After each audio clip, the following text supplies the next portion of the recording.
Hi, so welcome to my fifth part of my career trip series. And in this video, of course, I'll be talking about things you need to know or is very good to know.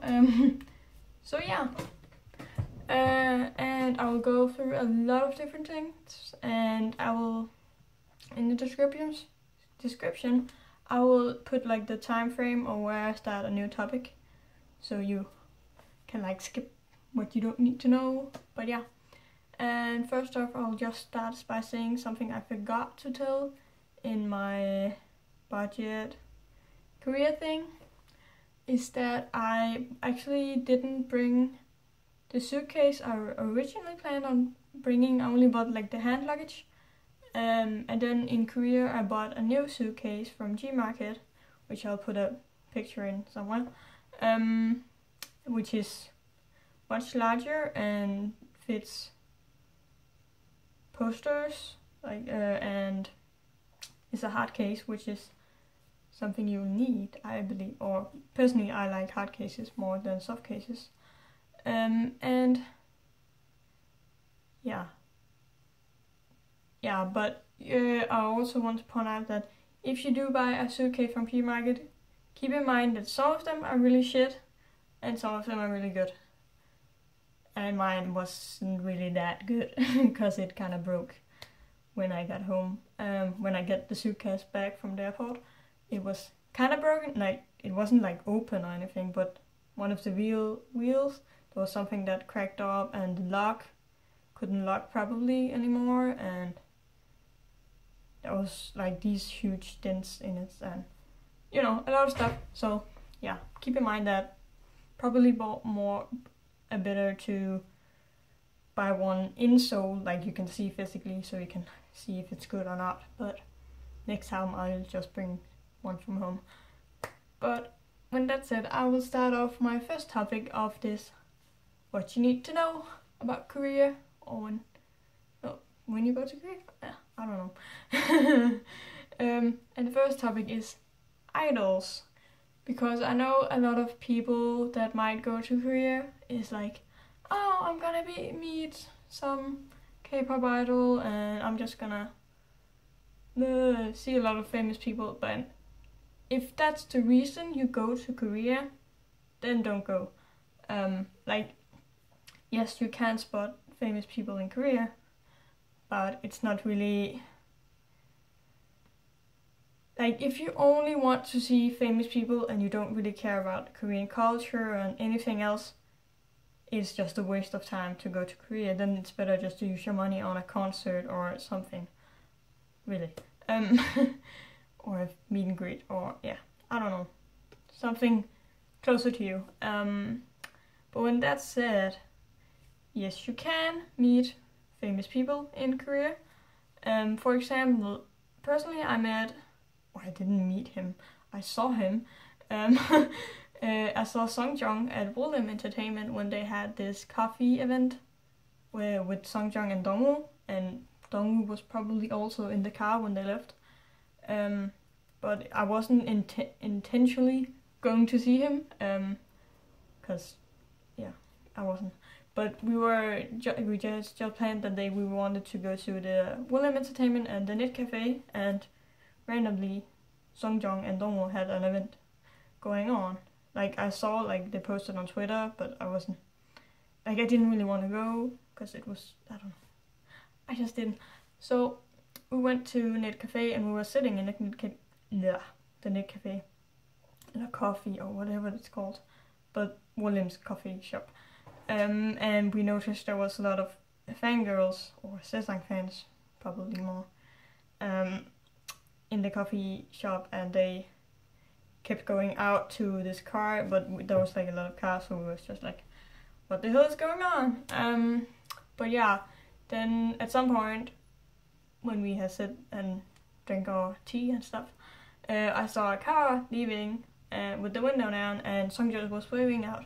So I met him, or saw him. I don't have any pictures though, because it was just like, what? I was a bit shocked. I didn't really think I will see anyone from Infinite. But yeah. But yeah, so that's how you can spot them if you really want to. And also, one of the more obvious things you can do is to go to a concert or a musical or something like that in Korea. I didn't go to any concerts though, because, you know, there wasn't really anyone we wanted to go to, and then, yeah, we didn't. But instead we went to the Matahari musical with Leo from Vegas. Was one of the bigger parts of the musical, and we saw him when he was entering. Oh, sorry, I just suddenly got tired. But I saw when he was entering the musical theater, because last time my friend Eva was there, she watched a musical with, I think it's Chess with Key from Shiny, and he just randomly walked back, like on the other side of the theater, and saw that Key was going in, and the same happened with Leo, so we just walked over there and just see. But we watched from a distance because there was a lot of fans, so yeah, like it, yeah. And also I just feel like it was kind of missing. I don't know. I just really don't like going after like one person. I know just because he's famous. But yeah. And actually afterwards he did a mini fan meeting, but we didn't really go to it because, again, there's a lot of people, and yeah, I didn't come to Korea just for the K-pop idols. I did it also for Korea itself, and I don't really think it was that important to just like meet him, if that makes sense. Not that I really like Leo, but but yeah, I don't know if you know what I mean. But anyways, and also idols you can meet. I also met. I didn't meet them. I just saw them. I saw the group A.C.E in Hongdae,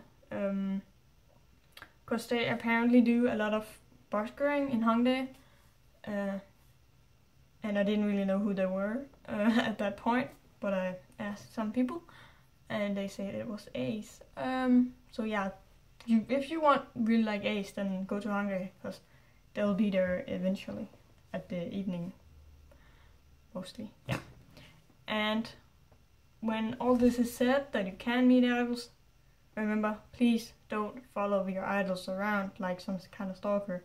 I know that Korean fans do that, or some of them, but really, please don't.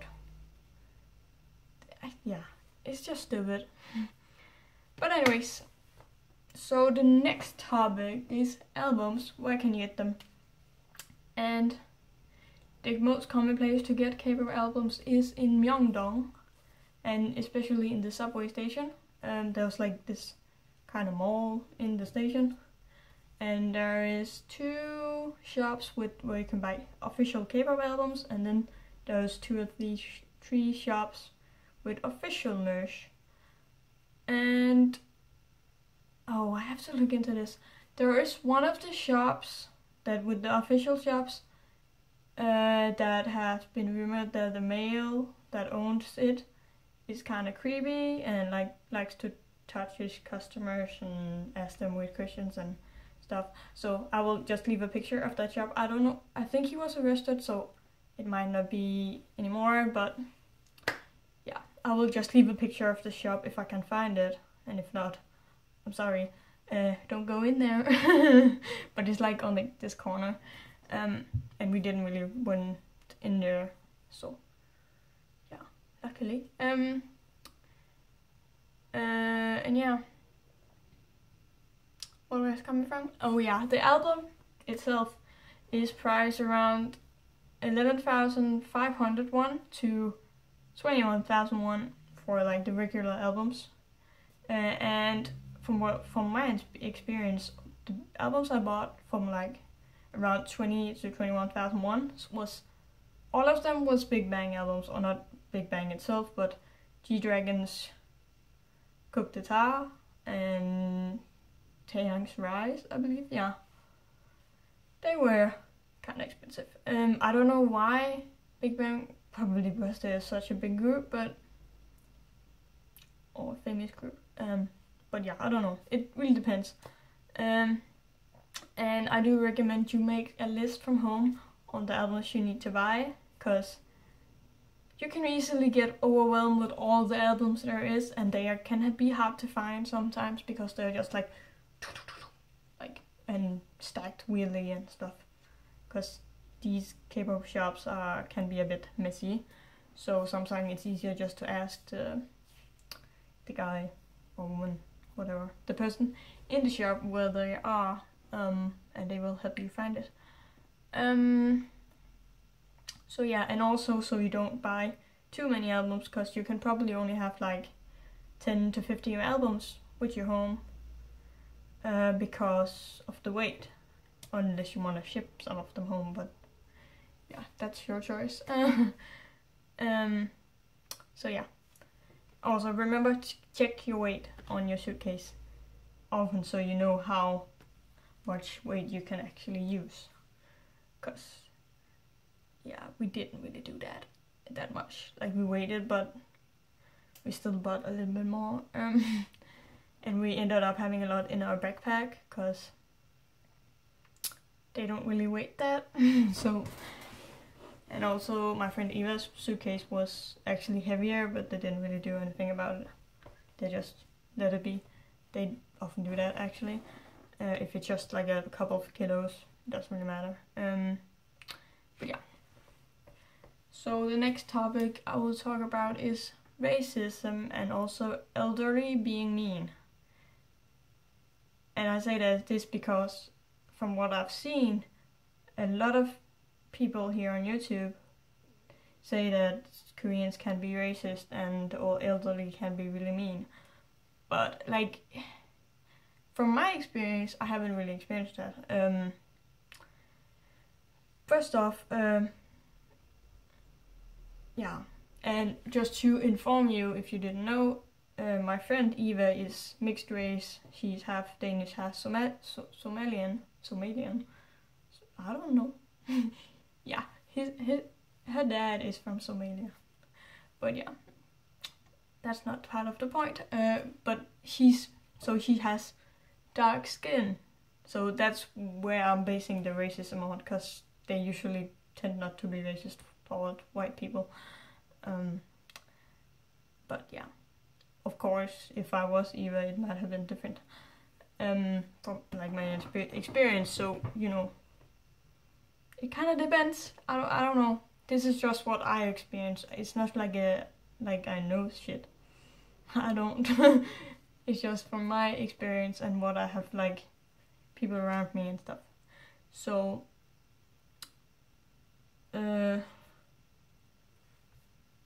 yeah, so yeah, at least Eva didn't really experience anything racist against her, and I didn't really like see anyone staring or doing anything bad, like, or saying something. Like, I didn't really. They were actually more nice than anything. They don't really care, from my experience, but some might, I don't know. But yeah, that was the racism part. And for elderly being mean, I would actually say they aren't that mean, and like, they aren't that mean. They are actually, to my experience, they are very nice, actually, and curious. Like, there is like 4+ elderly Koreans that have spoken to me, and just randomly, like, I didn't say anything to them.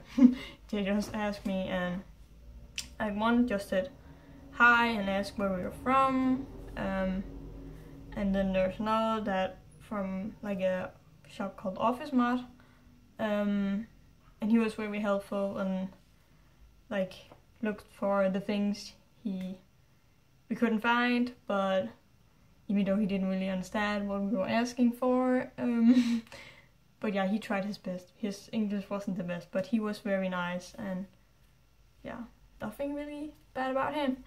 And he also was like, oh, you're so pretty and stuff. Yeah, he was very sweet. And also there was one elderly asking me for direction, or like where we were in the subway, and I of course didn't really understand what she was saying, cause yeah, I didn't really understand what she was saying. I didn't understand Christian. So there was another man that was like, she's not not Korean, so she can't answer. So he just answered for me. And then there was also one that said that was like, looked at me and was like, oh, pretty. I don't know why they keep calling people pretty, but I don't know. I guess that's just how elderly Koreans do, what they do. And the one of the last person that I talked to as an elderly, I wasn't an elderly. I talked to an elderly male on the subway, and he was so nice. And like, first he asked if I wanted to sit. It was on the way to the airport, where I was kind of mad. If I wanted to sit, because I was sitting on the floor, but he was sitting on the elderly seats, so, and they were like, so I didn't want to sit there, because I didn't really care if I sat on the floor or on the there, yeah, and then he just asked where we were from, and started like searching things on Naver about Denmark, and like the Little Mermaid, and other places in Denmark, and it was so cute. And he was just like, oh, this, yeah, it was cute. He was very sweet. So yeah, there are definitely very nice elderly people in Korea. And also a thing you might notice in Korea, that elderly people do whatever they want sometimes. Like sometimes if there's red light and they want to go across the street, they go across the street. They don't really care if there's cars or anything. So yeah, they are a bit careless at some points. But yeah, that was it. So the next topic is fashion freedom. And personally, from my experience, I think that it might sound weird, but you get this you kind of feel free to do whatever you want in Korea, like in terms of fashion, because everyone is dressed so nicely, and you can't really get overdressed, so you can just do a bunch of stuff, and yeah, it's just super nice. And also my friend, she also told me that the first time she came to Korea, she got like a lot of confidence, because yeah, she could just wear whatever she wanted. And in Denmark, people can be a little and I feel like that's from a lot of places they do that. But like in Korea, they are really not that. They're really nice at that. And it's just really inspiring to be in Korea in terms of fashion, because of course everyone is dressed nicely, and oh yeah, and they also have very cool tattoos. That's what I find, like a lot of Koreans actually have tattoos, surprisingly, even though it's like, yeah, it's just very inspiring, and I want to get a tattoo now, because they look so nice on the Koreans, at least. At least the style of tattoos they get is really nice. So yeah, that's it for fashion freedom. So the next part is just a short part about food. So first off, kimchi, of course. You might think, or at least from my experience, before I went to Korea, I thought kimchi must be really spicy in Korea, but from my experience, it wasn't really that spicy. But I don't know if that's just because, like, me and Eva often makes like homemade kimchi, so, and I do make mine very spicy, so it might be because I don't know, I just like spicy food beforehand. So if you're not used to that, you might find the Korean kimchi spicy. I don't know, maybe. Or maybe they have like foreigner friendly kimchi, I don't know. They might have. because there's a lot of foreigners in Korea at the moment. And also, speaking of foreigners, like, a lot of people say that foreign food is more expensive, and I would say yes and no to this, because I don't feel like it's more expensive. Like, it's, yes, if in terms of if you buy Korean and then foreign food, yes, the foreign food will be more expensive, but I don't feel like the expensive price is that expensive. Like, I don't think it's a huge amount, but that might just be because I'm a Dane and everything in Denmark is super expensive, so it's just normal prices for me. But yeah, that might be it. So yeah. So this video got quite long, too long, like over, I don't know, 40 minutes or something. So I'll cut this video here, and I really hope you have enjoyed what you have seen until now, and do look out for the next part of this series or video actually. So yeah, hope you enjoyed. Please like the video if you enjoyed it, and do go subscribe and hit the bell button so you can keep updated when the next video is out. Bye bye!